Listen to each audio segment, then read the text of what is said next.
fake the funk. You want brutally honest? Well, if you want brutally honest, look no further than CG Ruthless Sports. CG Ruthless. CG Ruthless Sports. CG Ruthless. If you want your sports talk to be brutally honest, come check out CG. CG Ruthless. If you're not watching CG Ruthless, I don't know what to tell you. Representing the Niner Empire. CG Ruthless.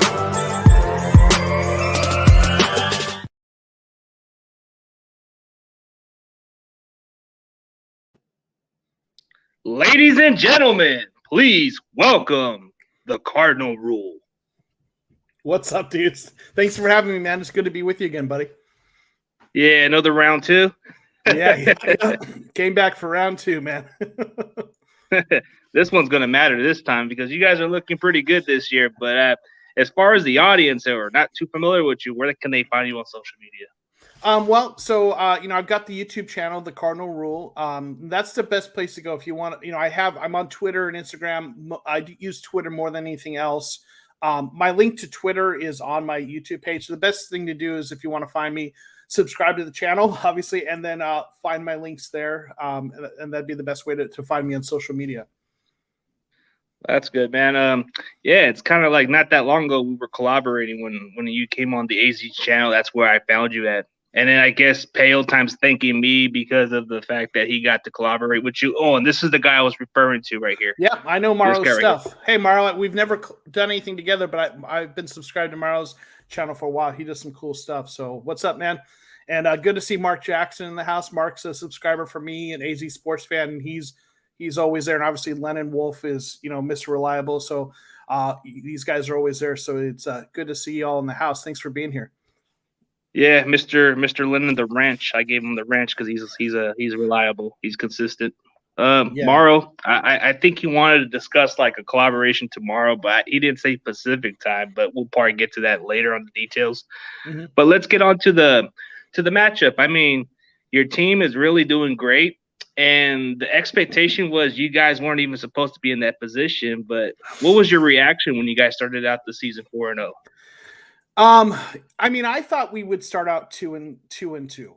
I thought the Cardinals were better than a lot of people thought they were. I mean, I get why people were down on the Cardinals because they don't have a good track record, of being a successful winning team. They've only had a few decent stretches, and but I watched them and I know what kind of talent they have. And I've seen some of the pickups, and I felt like they were better than a lot of people thought they were. But we still had that bad taste in our mouth of the way last year ended, where we were, trending towards the playoffs and kind of backed our way out. Kyler got banged up, and we couldn't beat the Rams with their backup quarterback. We couldn't beat your 49ers with their third-string quarterback, and we missed the playoffs. And so like, okay, we went into the season thinking, okay, I feel optimistic. I think everyone's going to take a step forward. We've picked up some key players, but how much of a leap? And, and I kind of thought that they would lose to Tennessee, win the next two, and lose to the Rams. But when they came out and blew out Tennessee the way they did, I thought, okay, there's something here, right? And then obviously, we were lucky to win in Minnesota. And if people want to say, well, you should have lost that game, I say, you're probably right. If you're relying on the other team's kicker to miss a field goal to win, you probably don't deserve to win. But what I would also say to that is most teams have at least one win like that every season. So, if you want to kind of pick at that, well, look at your own team's schedule when the season's over and tell me which ones your team didn't deserve to win either, right? Every team has at least one of those wins. So we'll take it. But that Rams win, we hadn't beat the Rams since Sean McVay was their coach. Everyone who's in the Rams fan or Cardinals fan knows the 8-0 record that Sean McVay had against the Cardinals. And going into the game, I picked the Rams to win because my position was until the Cardinals showed me that they could beat Sean McVay, I wasn't going to pick them to beat Sean McVay, and they did it. So, I mean, I'm not shocked because this is what you thought you would see and hoped you would see, but until we saw it, I couldn't quite, completely believe it. And obviously, there's still a lot of football left to be played, so we'll see. I mean, do they take a step backwards?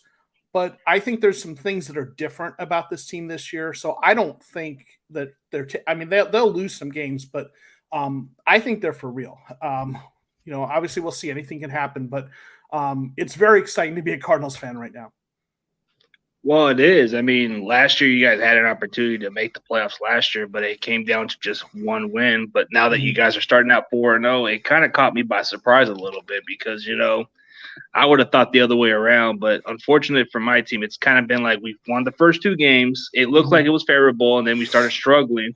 A lot of it started hindering us, and then for some reason, Arizona has been able to address the offense more. Like when it came to the receiving core, it's one of the most talented group I've seen. When you got a lot of good players like Hopkins, AJ Green, even though he's not the same player, but he's still helping you guys. And you got guys like Christian Kirk and Rondé Moore. It's a lot of guys out there. Like there's some speed element on your offense. And Kyler Murray's in his 3rd year, so it's only going to get better in time. So that's the one thing that caught me by surprise. And then your defense is a little bit better than last year. So it's kind of like, I got to give credit where it's due.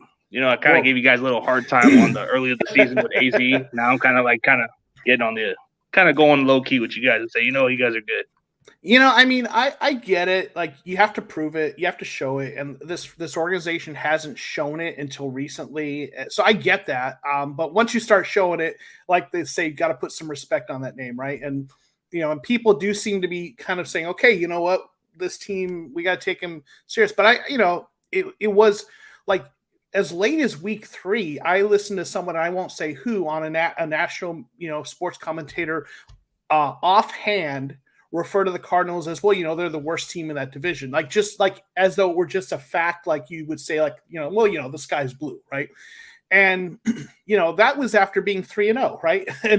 And obviously at this point, you have to look at this team and at least ask, are they the best in the division? I'm not gonna make a bold statement that we are definitely the best. Personally, I think it's us and the Rams, and it's close.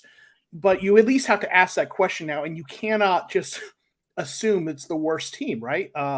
So it's really good to see that they're showing it, and people are starting to give them some respect. I see John Jay's in the house. Thanks. What's up, buddies? Thanks for being here. What's up with all the Cardinal fans? But I guess Mark Jackson did mention one player, but hey, I don't know much about your tight ends. I just know your receivers. Sorry, Mark Jackson. I mean, I guess Max Williams is your tight end, I guess. He is. He was a 2nd-round pick of the Ravens, and he was buried on their depth chart. We picked him up, I think, as a free agent a few years ago. He's known as a really good blocking tight end.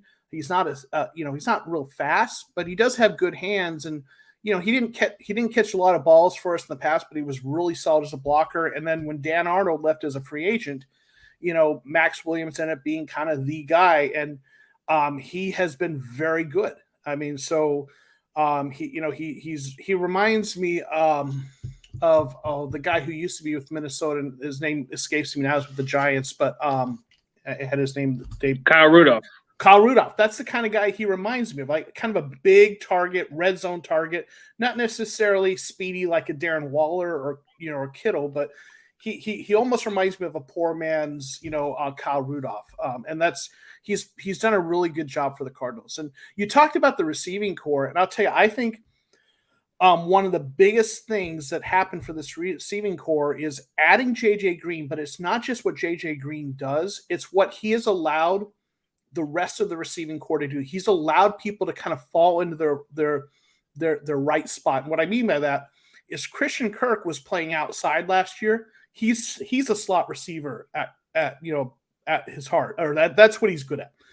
So bringing in AJ Green, having him as that big physical outside receiver, allowed Kirk to move back inside, and then they drafted Rondale Moore. And just the personnel is right now. The receivers are in the right spots. Last year their slot receivers were Larry Fitzgerald and Andy Isabella. And Fitzgerald, obviously, he's the greatest Cardinal all time. He's, one of the best receivers ever, but he's not the right fit for a slot receiver in this offense. So like bringing in AJ Green allowed Kirk to slide in the spot he belonged in, and then Rondale Moore. So part of what's going on with the receiving corps is they've got the right kind of receivers in the right spots, and that's allowing the offense to kind of do what it needs to do. So, you're right on to hit that the receivers are a key part of what's going on for the Cardinals. And then obviously Kyler Murray seems to be taking that next step forward as a quarterback. So it's real exciting to see. Usually in year 3, that's where those quarterbacks make them strides. Like Kyler Murray came as a rookie and did solid. And then second year, it was like ups and downs, but he did pretty good. But then third year is where it determines whether they're doing good or not. Mm-hmm. And that's where Kyler Murray is making more progress and actually getting more weapons around him. The defense is a little bit better than last year. Mm-hmm. What you expect from a guy is usually these are the steps for these young quarterbacks when they first come into the league. Of course, you're going to expect them to maybe break out as a rookie for a little bit. Sophomore slump can be a possibility. Third year is where they have to make that leap. Mm-hmm. And that's where Kyler Murray's at right now. So I would think it's surprising that I'm kind of like thinking that, hey, maybe this is the time where Kyler Murray could make a argument for the MVP, but we're talking 4 games, and it sounds like I'm a little Oklahoma bias about it. So, Listen, I mean, you've got a balance between, yes, there's a lot of football left, but we need to be able to speculate. That's what the fun, right? So we can talk about him as, is he the MVP, front runner, and will he be in week 17 and thereafter? That's where it matters. But for now, he's in that conversation with maybe 1 or 2 other people, right? So yeah, for sure.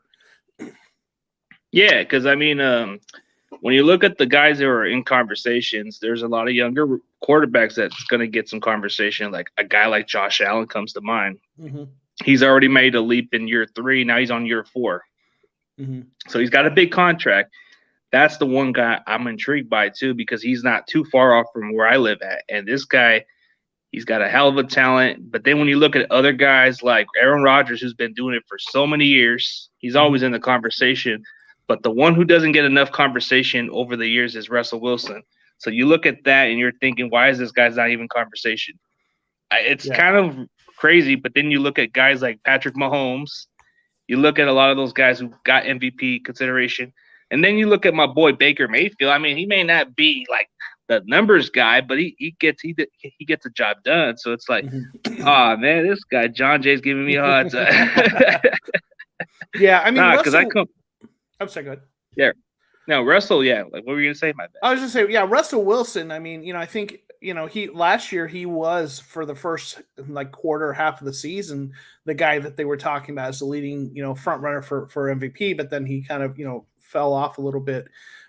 Wilson is, obviously he's an all-time great. He's just an outstanding quarterback.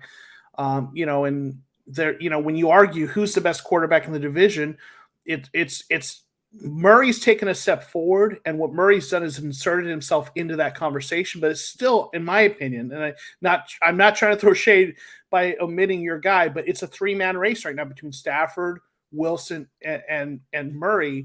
And Wilson is becoming a little bit the forgotten man because everyone's talked about Stafford coming into the season, and now Murray's got this hot start, so everyone's talking about Murray. And Russ is that guy that we can't forget about him, right? He is definitely in that conversation, and it's hard to tell. I think each fan base is going to have their opinion, and they're going to pick their guy. But there are 3 really good quarterbacks, and all 3 of them are legitimate MVP contenders year in and year out, I think. Yeah. You look at all the division, and it comes down to like Murray's making a step in year 3, and then Stafford's in a better situation, and he's doing the best he can at this point. The Rams have the best supporting cast that he had with the Lions. Russell Wilson, doesn't matter how bad Seattle is, they're always going to be competitive with him. Mm-hmm. But then you look at my team, Jimmy G is not going to be your typical MVP quarterback. He's going to be the guy that gets the job done. But then you got the future. You got the guy who's got the ceilings to be legitimate good, but we just got to wait and see how he does. I mean, I like the ceiling. I like the kid. I like his arm. He just needs a lot of work. But other than that, I feel like this is the guy I was looking forward to. I wasn't really feeling this Mac Jones pick. I wasn't really feeling this Justin Fields pick. I was more into the Trey Lance. And I know there was different fans of the fans saying, we want Justin Fields. We want Justin Fields. And I said, nah, I'm good. And then they were thinking I was a Mac Jones guy. I said, no, neither. Well, and this is coming from someone who's an outsider, but looking at the 49ers, Kyle Shanahan is known as a really great play caller, but the record hasn't been there with the exception of, the Super Bowl run. But when you look at what he does, he does do some really outstanding things on offense. His ability to do scheme up the running game and take undrafted free agents and turn them into, really effective runners. And he's been able to win games with, third string quarterbacks when he had to, like Nick Mullins and guys like that over the years. But what you haven't seen with him, and this is to me if you're, and I know it's like Shanahan's a little bit polarizing. Some people say, well, look at that record, he's overrated. And some people say, no, he's a really good coach. Just look at the injuries. And I guess if you want to be an apologist for Shanahan, you have to say he hasn't really had like a good, healthy quarterback for a stretch of time, right? Jimmy G has been decent, but not healthy, So like, if you want to see a Shanahan really a good coach, you do need to see him with a legitimate, healthy quarterback for a stretch of time and not having to start CJ Beathard's and guys like that. So, for your sake as a Niners fan, I'm sure you really hope that Trey Lance develops quickly, stays healthy, and then you get to see is Shanahan the guy with his guy, right, at the quarterback position. But it is, the record hasn't been great, though, unfortunately. And I get it. There's the injuries and the quarterback situation. But, if I were a Niners fan, I'd want to see, Trey Lance develop quickly. And I'd want to figure out, okay, what does Shanahan look like when he's got his guy in there? Yeah, that's the one question mark. But the interesting part about this matchup against you guys is we might just have Jimmy, or we might just have you guys second guess who you guys are gonna have to face. So that might be the good part about Shanahan. He might just say, "Oh yeah, we're gonna have Jimmy out there," and then you guys are thinking, "Oh, they're gonna have him," or maybe it's just the other way around, and you guys are saying, "Oh, we should have did film on Lance." Yeah, we'll see.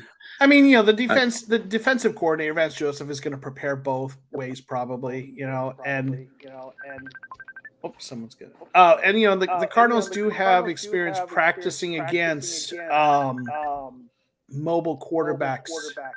I hear my voice in the echo. Sorry, it's distracting. Anyway, so that's going to be kind of tricky, though. It will be tricky, in terms of trying to figure out who it's going to be. But I think they'll be able to handle it. I will tell you that the thing as a Cardinals fan, when I look at the 49ers in this game, the Cardinals are going to be favored in this game, and based on the record, I think we would both agree they should be. And that's not trying to be cocky or arrogant. That's just when you're 4-0 and you just beat the Rams that way. I think it's fair to expect that. So the Cardinals should be favored to win, and the probabilities are they should win the game. But the thing that gives me the most pause is that the thing that Shanahan, in my opinion, is the best at doing is scheming the run. And the thing that the Cardinals are their weakest link, so to speak, in the chain is our run defense. We shut down Derrick Henry week 1. He's a big, powerful back. But then we got into week 2, and Dalvin Cook gashed our defense. Week 3, the Jaguars were able to run effectively in the third quarter. Last week against the Rams, the one thing the Rams were able to do when they ran the ball, they ran it well. Now they had to abandon that because they got behind. But those quicker zone runs, with quicker, shiftier running backs, the Cardinals have trouble against that. And that is a strength of the 49ers. So if I were a 49ers fan looking at, okay, what's the way the 49ers, can win this game? It's to run the ball, run it effectively, and just keep, scoring that way, and then try to put pressure on Kyler and hope, you get home on that pressure. So that's the thing that concerns me. Well, on the bright side, like you just said, looking at the games and looking at the matchup, you guys did good job on Henry, and then the rest of the running backs like that. James Robinson was on a roll. I think Carlos Hyde did decent, and you had matchups like the Vikings, like Dalvin Cook, and the rest of those other backs. But there's a chance that we could have Elijah Mitchell back this week, and he's a very quick back. Like, he's a very fast, elusive back. He did good against the Lions. He did solid, but he was out for those couple games. Now that we got Trey Sermon, he's not a fast back, but he's more like that kind of physical type back that you might want to expect from this kind of offense. He doesn't really like fit like most backs, but he's like your kind of like traditional back. Like maybe like the early years of Shanahan when he was coaching, you had like a Carlos Hyde, just wasn't like your fast guy, but he was the one that would get the ball every down, maybe catch the ball here and there and be a good solid pass blocker. But when it comes to Elijah Mitchell, he's your kind of speedy back, very shifty. If we can get him, maybe we can be able to exploit that weakness. But when I look at the matchup against the Cardinals, it's kind of more concerning. Like, sure, the secondary did improve against the Seahawks, but we're talking about Seattle. They don't have a lot of receivers like you guys do, so that can be the most difficult matchup. That can give the Cardinals more problems if we run the ball, but the problem is, how can our secondary hold up to your receivers? That's my only concern. I feel like your running backs are solid. James Edmonds pretty good. James Conner's a really good back. But I feel like if we can make adjustments, but I feel like you guys are just a lot better than everybody else in that division. So that kind of gives me it makes me panic a little bit. And I feel like if I just play like, you know what, you guys should have no problem beating us because I feel like you guys are more complete. I feel like the pressure's on you guys. So that's what I look at it. But I feel like you guys are the better team. So I'm not underestimating you guys. I think you guys are really good. Yeah. You're talking about Elijah Mitchell and Trey Sermon. And I think, like when you look at Shanahan's history, he's taken undrafted free agents in the past and turned them into effective runners. And then he finally drafted a couple running backs that, and when they're healthy, they've been good. Obviously, they've both been banged up. But I'll tell you, at least from my perspective, it doesn't matter who he puts back there. They're going to be effective, right? Now, I get it. A more talented running back is going to even make more of that. But, when I'm looking at this matchup, and I will tell you, I actually have Mitchell and Sermon on some of my fantasy teams. So that's really the only reason I care about who's healthy. I'll be honest. When I look at the matchup, it's like, doesn't matter who's healthy or banged up. Whoever he plugs in there, he's going to make them effective, right? So like when I'm thinking about, okay, looking at this game and like, oh, okay, what do we have to worry about, with the 49ers? Is this, is there something they're going to kind of, surprise and win? And is there the question in my head is never, or has not been, is Mitchell healthy or Sermon healthy?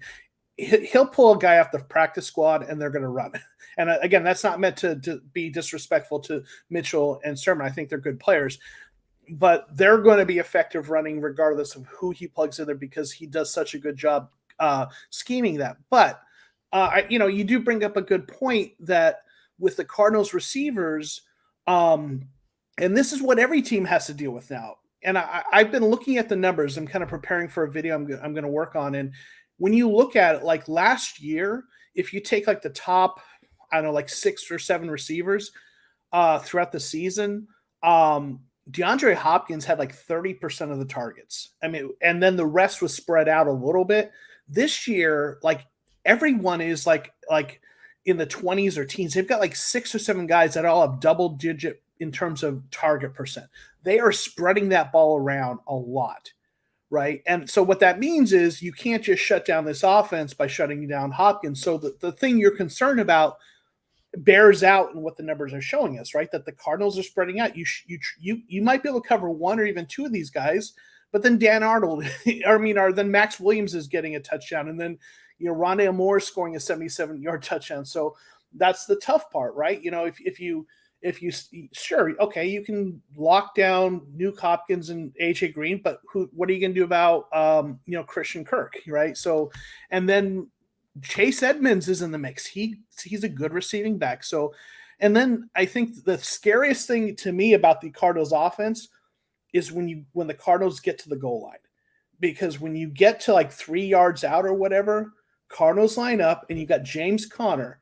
All right, who's one of the better short yardage running backs in the league, right? He's a big, powerful back. So if you're a defense and the Cardinals are like, first and goal at the 3, you got to defend Connor, right? If you don't, he's going to plow through. So you load up the box. What's going to happen then? You know what's going to happen, right? When you load up the box. You got to stuff them. Like if you get some people like if you get some of the guys who made some stops before, like Maurice Hurst, who we just got last week against Seattle, he was effective on Chris Carson. So but what that's happens, a good matchup to look at. But what happens if you do load up that box to try to stop Connor? What do the Cardinals do? They usually just try to run it up a little more.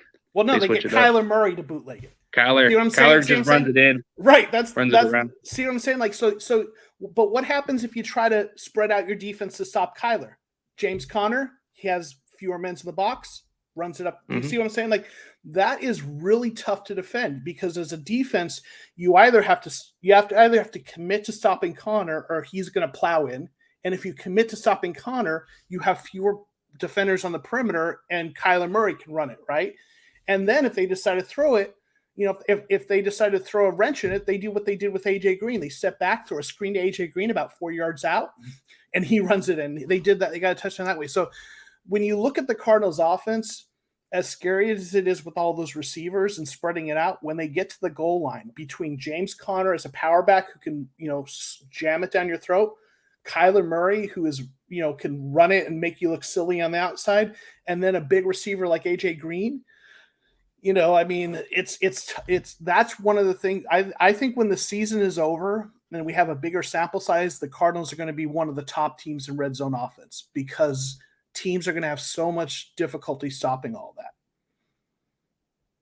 Yeah, because you guys are very talented. It's like pick your poison. It doesn't matter which receivers you cover if one of them's going to be open at some point, and Kyler's going to be able to have a little time to throw it in.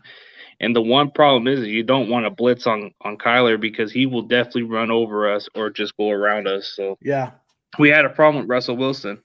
And even though we did shut him down for the entire first half, he still was able to be effective in the second half. So as far as like mobile quarterbacks, they can be contained to a certain extent, but you have to limit them. You have to play smart. You got to be able to spy them. And Kyler's just one of those kind of quarterbacks that you have to game plan a lot because if you don't stop him, it's going to be a long day. What's up, Bird Game?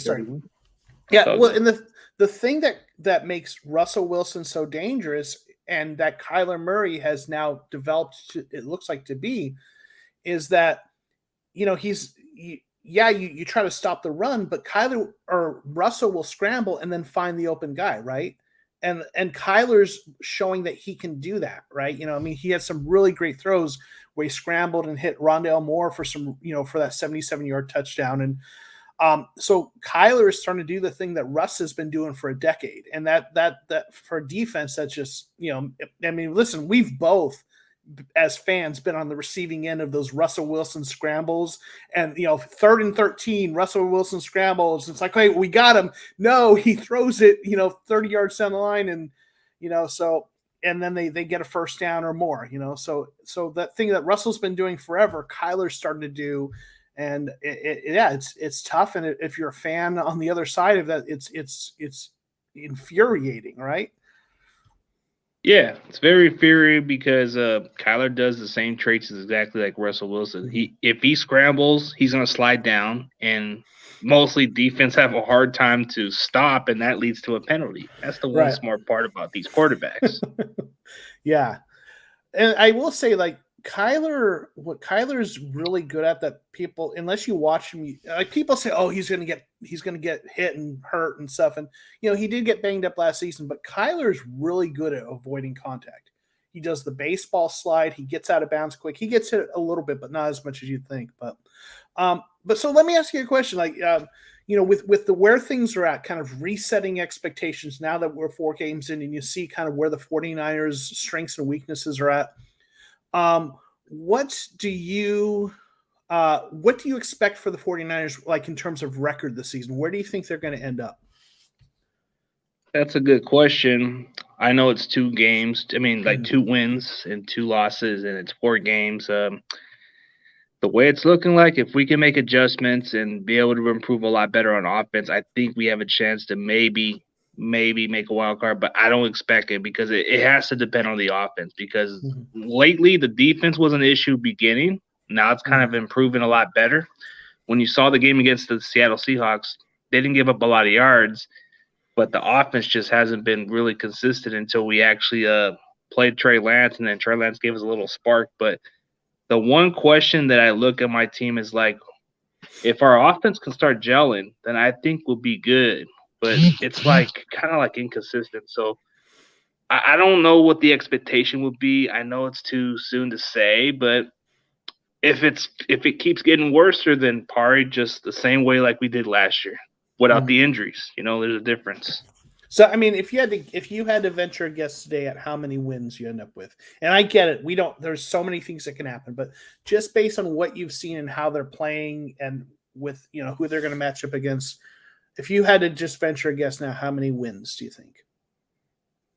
Well, we won 2 games, metric, man. So it'll probably be like at least 7 to 8 wins the way it looks, but it's too soon for me to even say it. But I'm kind of like lowering the expectation, maybe worse than what it is. But if we can make some better improvements on offense and start scoring consistently, then I would have no doubt in my mind. But before that, the defense was actually at a slow start, and now it's kind of getting better. So it's like it's kind of going towards the offense's fault now, because I think it all started with the running game not clicking like the last few games, and now it's starting to click in a little bit. Now it's just about the offense scoring touchdowns and playing consistently and killing the time on the clock a little bit. I mean, that's been our problem, but our defense has kind of been having its ups and downs, and it's kind of improved a little bit. Last week against Seattle, we were able to just give up 149 yards against Russell Wilson. The previous week, we gave up like almost 300 yards to Aaron Rodgers. So you can say we made a little bit of improvement, but we still lost, bottom line. So it kind of depends on what we look at. Oh, we play like shit. We might be better being a wild card team. Offense needs to get going first, yes. Yeah, I agree with CG. Once the 49ers gets going, the 49ers will be much better, yep. Are you worried about Nick Bosa? Worried, no. I mean, in terms of like, do I feel like, am I worried that he's going to totally wreck the game plan? No. I mean, you have to respect what he does as a pass rusher, and he is, clearly one of the best players. Kyler seems to be pretty good at evading pass rush. He scrambles, and then he hasn't been sacked much. And I'll tell you, watching his games, he's been sacked a few times, but when Kyler Murray gets a sack, it's actually usually one of a couple things. Either he's scrambling outside, and then he sees he doesn't have far to go, he can get, so he runs out of bounds like a yard or two behind the line of scrimmage, and it's technically a sack because he lost yardage, right? And then the other way he gets sacks is if he tries to kind of scramble in through the pocket up the middle, and then he sees he has nowhere to go, and then he kind of crumbles and kind of takes a sack. But what you don't see with Kyler Murray very often is the straight up, the guy beats his man and plows into him and gets a regular sack. It happens once in a while. But the kinds of sacks where that you're going to get on your pocket quarterbacks, you don't see Kyler take a lot of those. So I feel like with Nick Bosa, he's a guy who can beat his man and get in there, but like, you don't usually sack Kyler on your first move, right? By beating your man. You have to get him scrambling and then contain him and then catch him. So what Nick Bosa is, he's your classic pass rusher, speed edge rusher who beats his man and gets the sack quickly. And when those kinds of plays happen, Kyler usually is faster than that guy, exits the pocket and makes something. So the guys that I think are more likely to get sacks against him are those interior defensive linemen if they collapse a pocket and he's trying to rush, or the speedy kind of spy linebacker. So just based on the way he plays, I mean, again, I'm not trying to disrespect Nick Bosa. He is an outstanding pass rusher, but it just seems like, Kyler seems to be able to handle that. I mean, Aaron Donald didn't get a hand on him this last week. So I see my good buddy Tommy Huxley there. Love you, buddy. Miss you. How's that? Hey Tommy, how's that Nickelback cover band you're in going? Pretty good. Anyway, just want to say hey to my buddy there. Anyway, is that Santa Claus? Yes, Santa Claus. gonna bring you, and I'm gonna bring the 49ers a can of whoop ass for Christmas. No, I'm kidding. Good to see you, Tommy. All right, we can get all to the bottom of the questions, but to answer Dwayne Olson's question, we just signed the kicker from the Carolina Panthers named Joey Sly. So, Gold's out for a couple weeks, so I guess that's what happened. He got injured in warm-up or something. And then to look at it this way, we'll see, man. I'm hearing 50-50 with Jimmy possibly playing also. So I'm hearing that if he practices on Wednesday, more than likely he'll play. Because I'm hearing that the calf strain is like contusion, which is bruise, and he can maybe play. But I don't know. Maybe you just need to let the kid play. It's not like he's actually it's not like Shanahan's forced to play Trey Lance. I think he would just be smart to rest Jimmy for this game because the fact that his calf's hurt and it can get worse. His big mistake last year was to rush Jimmy, and that's what got Jimmy injured again. So maybe that might be the smart idea to just let the rookie play and see what you can do. Yeah, and let me say, like, I've been watching football for a long time because I am old. I've got the Santa Claus beard to prove it. The thing about any given Sunday is absolutely true, right? So, like, I think the Cardinals should win, and I think the probability is they will win. But, like, if the 49ers win, like, I'm not going to be like, oh, my God, how did that happen? I mean, it happens, right? Like, teams lose all the time, right, to teams that aren't supposed to lose to, or teams that are viewed as not at the same, competitive level beat better teams. Happens all the time. So I'm certainly not saying anyone who says there's no way they're going to beat my team or whatever is either just, blowing smoke or is just, being just saying stuff. You know what I'm saying? Like, absolutely the 49ers could win this game. Right. Absolutely they could. I think the Cardinals should, and I think they will. But man, the way games play out in the NFL, it's so crazy. I mean, you look at historically, look at the year that the Patriots were undefeated and then they lost to the New York Giants, who got streaky, right? So absolutely the 49ers could win this game. I don't think they will, but of course they could, right? Well, it's any given Sunday, and we know you guys pretty well, so it's not like we played a team familiar like you guys when it comes to the quarterback. So we have our matchups when it comes to playing guys like that. We played the likes of Jalen Hurts, who's very mobile.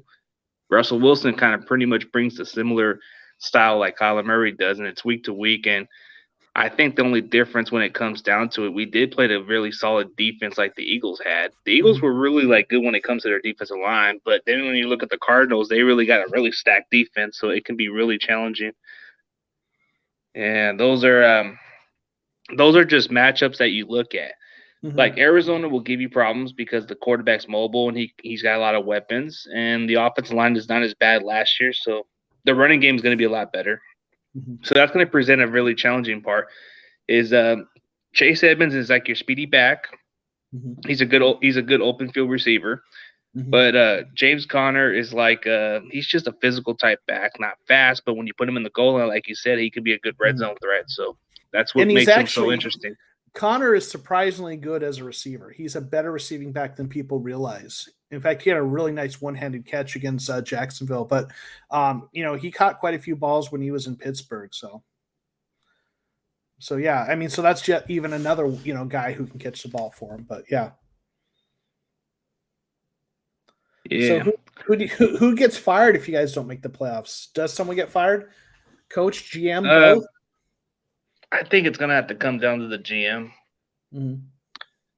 because because they always have that scapegoat, so it's got to come down to the GM, and then plus you can just easily just get Adam Peters to take over. So that would be the one guy you can promote within your organization, and he knows how to draft better. So that depends on that really depends on who gets the job. But if you fire Shanahan, that's pretty much like you got to look for another coach. And there's some candidates, but I think it's going to come down to the GM first. That's how they usually do. They clean out the mess, and they give the guy with the most power a chance. Yeah. But Arizona's stacked at position. Miners have no chance. We just have to play good, inspiring football. But I feel like Arizona's just really they're just the most talented team we're going to face this season. They're undefeated for a reason because of the way they play. Don't be fooled by their competition. I mean, Jacksonville had no business, but they definitely finished strong. Minnesota, who would have thought that game could have came down to it? But it is what it is. Yeah. But Tommy's when you look asking, at the matchups, they didn't pick no. They didn't get picked against the Rams. Nobody expect them to beat the Rams. Yeah. Yeah. No, I like I said, I didn't think they were going to. I'm glad they did. Tommy's asking about the cheap acoustic guitar. Well, it is definitely a cheap acoustic guitar. It's a Yamaha. I am not the amazing professional musician you are with your 12 bands and 4 cover bands. But I do play a little guitar and bass guitar, and I've got a cheap $300 Yamaha. But I'm sure Tommy also knows that Yamahas are, for the money, are pretty good quality. Totally off topic, but he asked. So yeah, I guess you and Tommy should do like collaborate with the guitars, because I guess he does his guitars. Yeah, I like Yamaha. Yeah, I know this is not a guitar stream, I get it, but like if you're looking for a cheap guitar that plays better than what it costs, Yamahas are good for the money. There you go. But yeah, yeah, it's going to be an interesting game. I mean, so let me ask you, who are some of the players that have been for you kind of like maybe some silver linings? It's been a little bit rough last couple of weeks, but who are some players that like have been maybe pleasant surprises or players that have given you some hope for the future that you've seen kind of shine so far? Okay, on the bright side, Deebo Samuel. Like, he's finally kind of showing some consistency. He's becoming the best receiver we got. But then you would expect more out of Kittle, but Kittle's just Kittle. I think he's playing smart football. But when you look at the silver line, Deebo Samuel is exactly the kind of receiver we want him to be. And then some. On defense, defensively, it's kind of hard to even choose, but I got to go with this guy right here, Alshon Al-Shaair. I think as far as like him playing linebacker, he's been very consistent. He's been tackling. He's been making plays. Number 51 doesn't get much mention, just like how Drake Greenlaw. When Drake Greenlaw was healthy, he was really good. Fred Warner, what you expect from this guy? He's a bright spot. But when you look at the other guys, like who would have thought D Ford would come back to form? D Ford is finally playing up to the potential that he was. There was chances of him maybe retiring because of health reasons and all this stuff, but now it's kind of like behind him. He's finally playing good football. He's kind of playing like they're kind of like figuring out ways to do rotations. Before that, there was just questions of him of maybe retiring, and it's kind of been concerning, but I think he's been the bright spot too on our pass rush. How's your cornerback room looking? Because I feel like that was one of the areas of concern for you guys. It was for us too coming in. Our guys seem to be playing better than we had hoped or expected. But how's that looking for you guys? It's kind of been like concerning and tragedy when it comes down to it. When you had Jason Verrett, like one of the better corners, and you were relying on this guy to be healthy, which we all know in the past time he's never been very healthy. And that really kind of played our downfall. And then we had to go from corner to corner, and that was just never the good answer. But then there was some hope. We looked at some guys that were free agents. Josh Norman, even though he's not the same player, he was still able to help this young defense a little bit. He brought a good veteran presence. And then you sign a guy like Drake Patrick, who was with your team last year. He wasn't too bad. And then then you look at some guys in the draft. You would have thought maybe this guy in the 5th round, Diamadou Lenore, just wasn't the kind of guy you would expect to play, but he's kind of playing up to his expectation. He's kind of a bright spot when it comes to playing the nickel. Maybe you could play him outside a little bit, but I think he's kind of like outperformed the draft spot, because usually that's where you get a lot of those developmental type of draft picks. They either go on the practice squad or they just don't get a chance to play much except on special teams. And he's actually performed expectation there. That sounds like what Marco Wilson has been for us. He was a 4th rounder we drafted who has, is playing a lot of snaps for us. He's when we're in the nickel, he's on the field for us. When we have just 2 cornerbacks out there, he's usually not out there, but he's been pretty good. So who are the starting outside cornerbacks for you right now? Well, the starter one is definitely Emmanuel Mosley. because he's been our starter for a while, but he's Mhm. healthy. Nickel, it's kind of been like 50-50 with the injuries, but I think they're playing Lenore there. But I Okay. think by next week we're gonna probably just play Buster Scream, or maybe he's just a depth piece. Then on the other outside, it's either Norman or Patrick. Like it's Okay. 50-50, but if Mhm. Norman plays, then I think he's gonna be the starter. So to me, the biggest problem that I had with Kirkpatrick with the Cardinals is he was just too grabby, way too many penalties. He had like, and I've talked about this a lot. He was tied for third in the league lead amongst cornerbacks with 9 flags, and and our other cornerback Patrick Peterson was number 1 with 12. So that's the thing. Other than that, he was decent. He didn't grade particularly well, but he's okay. He's a veteran cornerback. So if I were you guys, that's the thing I'd be worried about with Kirkpatrick is all them flags. So yeah, that sounds like you've had a little bit of a rough go. And I mean, there's everyone. I think there's maybe 3 teams that actually have enough good cornerbacks. Everyone's looking for cornerbacks. I think all the young kids coming up who have the skills that it takes to play cornerback, the best of them usually go play receiver. You know what I'm saying? And the ones who can't catch as well maybe go play cornerback. And everyone wants to be receivers because they get the big kind of highlights and everything. So it just seems like there's not enough good cornerbacks coming up, to keep up with all the good receivers coming up. Yeah, seems like it. But I guess from the week against the Rams, I guess your corner did good against the Rams receivers, and then they gave up look at it. a little bit, but we've played. I'm sorry, I didn't mean to cut you off. We've played some really good receivers, against the Titans. Brown and Jones, and then Minnesota, Jefferson, and then against the Rams, and our cornerbacks, they haven't been elite. They've given up a few touchdowns, a little bit of yards, but they haven't been totally exposed either. So they've held up pretty well. Yeah, it takes a lot of how your secondary's looking. Yeah. So you guys did pick up some good, solid pickups. You even got what's his name, Quentin Dunbar, also. Well, so how's he going so far? They just released him. Actually, they had signed him to the practice squad, and then they just released him. So apparently, he didn't make much of an impression. So maybe if your team might need a cornerback, you could pick him up. But yeah, they let him go. Yeah, and then talking about cornerbacks, did you see what happened with Carolina? They just got Stephon Gilmore. Then they just acquire CJ Henderson. Yep. Now they got this guy. Man, all it took was a 6th-round pick. They're building. Well, it took a 6th-round pick and having cap space. You know what I'm saying? And I haven't heard anything about this yet, but I know, or from what I understand, he wants to get paid. So I imagine any team trading for him has to have the cap space, obviously give up the draft capital, and probably be willing to extend him.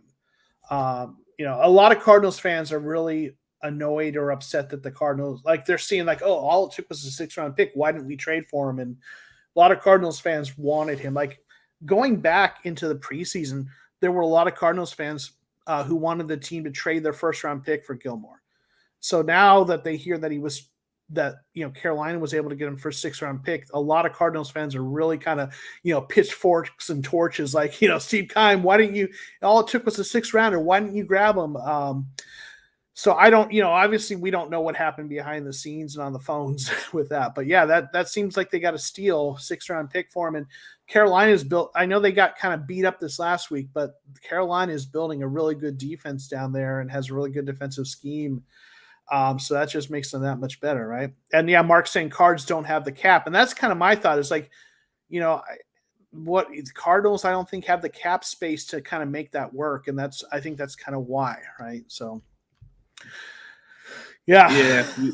We don't even have the cap space either when it comes down to it too. But I'm thinking how much does Stephon Gilmore wants? But I guess for the Carolina Panthers, they had enough cap space to do it. So yeah. Then you look at the cap space of what we got. It's like we want to get some good corners, but it's we don't have enough. It's kind of you want to get something nice, but you can only get what you can get. Like, yeah, I mean, I think your team is doing is like our team has done the same thing. You have to kind of pick up those practice squad fringe guys and hope you find one that plays well for you. Like we have a guy, Antonio Hamilton, who was cut by the Buccaneers, Tampa Bay, and we signed him, and he was originally in our practice squad, and then we kept elevating him every week, and then I think we've signed him to the regular, the game day roster. And he's played limited snaps, but he's played a little bit. But he's one of our better graded quarterbacks. His PFF grade's like in the 70s, and he's been a solid kind of rotational guy that was a cast off from somewhere else. And there are guys like that out there, and if you just got to keep churning the bottom end of your roster, cut guy, like Cardinals signed Quentin Dunbar, gave him a look. Apparently, it didn't work out. They let him go. They brought back this guy Luke Barku to the practice squad, who they had signed, who was cut from. You just bring in and out those guys, and you find one of them that seems to show you something, and sometimes you can make it work that way. The Cardinals, like I said, they're secondary with a 4th round pick starting, and then Byron Murphy Jr. and Robert Alford, who missed last 2 years from injury. That's kind of they cobbled together this sort of makeshift group of corners that's been about as good as most cornerback rooms, So I think a lot of fans view it like it's Madden NFL, where you got to trade for the big name guy. And yeah, if you can get that guy, if you've got that big name guy, that makes your cornerback room better. But the difference in when you get past those big, top name guys, the difference between that guy you drafted in the 4th round and that practice squad guy, he often isn't as far as people think it is. There's a lot of decent guys out there. You just got to kind of keep churning it and find that right guy, plug him in, and then eventually you can, if you get a little bit lucky, you can find those right players. And that's just how some people are. They find a way to develop these skill set talent players. Like sometimes they don't get a good fresh of scenery, like they don't get a fair chance, and sometimes you can get the most out of these players. Yeah. Like I feel like sometimes when we find these kind of guys, it could be like because the other team didn't use them right. Mm-hmm. Like you could say, for example, like the Bengals and the Jets, they didn't know how to use this kid Jordan Willis, and he's actually coming off a suspension, like either by the following week or something. But he's kind of been a lot better as an edge rusher. But then you look at a guy like Arden Key, the Raiders just didn't know how to use him, and I guess he's kind of looked a lot better. Mm-hmm. And then they gave up on this one kid, Maurice Hurst Jr., which he's actually one of their best D-line at the time. He was like a good run stopper, had the motor. Some people were questioning his medical issues, but I think he's actually panned out really good as a 5th round pick. And sometimes we tend to take those chances. We tend to roll a dice. But Jason Verrett, it's like we've been taking that chance for the last couple of years, and it's kind of been good and bad. It's like, I don't know. It's like this guy can never stay healthy. Yeah. And when you take those chances, it doesn't always pay off that next time, Yeah. And you're talking about those, those guys like who are cast-offs. Sometimes what happens is a player like gets drafted by one coaching and, regime, and then that coach gets fired, and then they bring in a new coach who runs a different scheme, and that guy's just not a scheme fit, right? And so he kind of sits on the bench or doesn't perform well. And then, he either gets cut or his rookie deal ends and they don't re-sign him. And then he goes and signs somewhere else where it's a better scheme fit. And he ends up being really good, right? So weird stuff happens. Like the Cardinals had a guy, Hassan Reddick, who they drafted, and he was an undersized pass rusher in college. They drafted him, tried to turn him into an off-ball linebacker, and he wasn't great at that role. He was just kind of okay. And then their last year of his rookie deal, they moved him back to outside edge rusher, and then Chandler Jones gets injured, and Hassan Reddick becomes kind of their leading pass rusher and gets like 12 and a half sacks or something. And, then they don't re-sign him. He goes and signs with Carolina, and he's had like, 4 or 5. I mean, I think he's got like 4 sacks or something. He started off really well there, and he's a good pass rusher. They tried turning him into something he wasn't, and now he's getting to do what he really does. And Carolina's got themselves a heck of a player on a reasonable contract, So you're absolutely right. Sometimes you find those guys that they weren't used right. It wasn't a scheme fit. And if you can find that guy, bring him into your system, and it's the right scheme, you can sometimes find a diamond in the rough that way. Yeah, that's how it works for some players. Like it depends on how they fit. Like, yeah, like when you had a guy like Raheem Mostert who's been from team to team and never had a fair chance, and then Shanahan gave this kid a chance, and he's ended up being a really good running back, but the injuries have been an issue, and he was from a lot of teams, so he was a cast-off from so many teams, and you would figure 7 or 8 teams cut him for what reason? It was it was because he never had a chance. And then I like our D-line, and we need a true number 1 corner. Mosley has come a long way, but I can't call him a number 1 yet. Like, he's kind of he could be consistent, but then a little inconsistent. Like, he can have his high and lows moments. So it's like you don't know what you're gonna get out of Mosley. Like the Seattle game, he did solid, but that's pretty much the one part about him is like when he's at his best, he's at his best. But when he's at his worst, it's like he had no business starting. So it's like you look at it that way. But we can get on to the final questions, and then we can end the stream here. Okay. So for the final question, let's get to the score prediction, and you tell me what kind of score prediction you expect your Cardinals to do. All right. I know Niners fans are going to hate this because I think the Cardinals are going to have a really good win.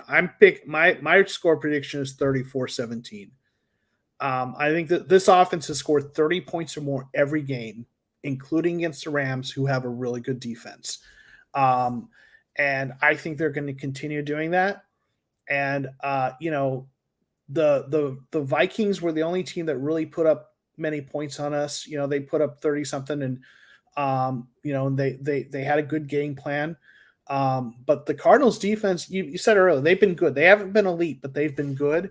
And even that Jaguars game, if we hadn't had that field goal that we kicked and missed and they ran back for a touchdown, that would have only been 13 points we gave up. So we gave up 13 points against, Tennessee. That's got a good offense. Jaguars aren't a good offense. We gave up 19, but 6 of that was that special teams play. And then we held the Rams. It was 13. It was 13 until that junk time touchdown. So that 20 points, 7 of that was a junk time touchdown. So, yeah, man, I think Jimmy G is a game manager in my opinion, and if he's healthy, he runs that offense. But I don't know if he's going to be healthy, and that I don't think he's exploded. We just beat a better version of that, in Matthew Stafford, and if Trey Lance starts, I mean, he's got the upside, but he is still a rookie, and I think Vance Joseph will put a lot of pressure on him and take advantage of that. So. Yeah, I think it's going to be 34-17. That's my prediction.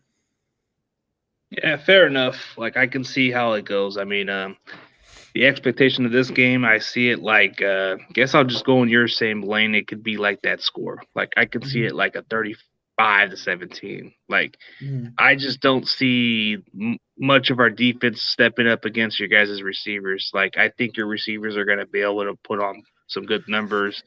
Your running game might be able to hold us back more because we tend to if you guys run the ball, it's going to be hard for us to stop, and then Kyler Murray's going to run around. If we can just make some strides, then maybe. But I feel like it's just we're gonna regress, and it just I hate to say the word regress, but it just seems like that's how we are playing lately. Until they prove me wrong, maybe I'll pull a Sam Dog and say if we knock and make a surprise, then I'd be shocked if we beat you guys. But I don't see this knocking. No. I mean, I live in a world of probabilities. What's most likely to happen? What's most likely to happen is the Cardinals win and probably win by a good margin. But anything can happen, right? Any given Sunday. Yeah, any given Sunday. But as far as everybody else, we appreciate you guys on the show. Cardinal Rule will probably go for round 3 when we go to the next matchup. But I'm supposed to go to that Levi Stadium game against the Cardinals this year. Nice. Well, yeah, man, it's always good hanging out with you. And I like kind of when you do your live streams, hangouts. I like to hang out with you guys sometimes when I'm working on stuff. But it's always good to be here, buddy. And I appreciate you having me on. And I look forward to our next chance to kind of talk about the next matchup. Yeah, looking forward to it, man. You've always been very knowledgeable and you know your stuff, and I appreciate every one of you guys. And then huge shout out to Mark Jackson. He's been coming here and there, and he's been consistent just like Lennon is and the rest of you guys, Like, let's just see who's the best team win. But like I said, I'm going on your mindset because I feel like that's what's going to happen. I got to take the genius's idea. Right. We'll see. I mean, they could make me look like an idiot. We'll see, right? All right, man. All right, bro. well, Have a good you. one. You too. Appreciate it, bro. So the stream is about to end, guys. Appreciate every one of you guys. And as always, go Niners.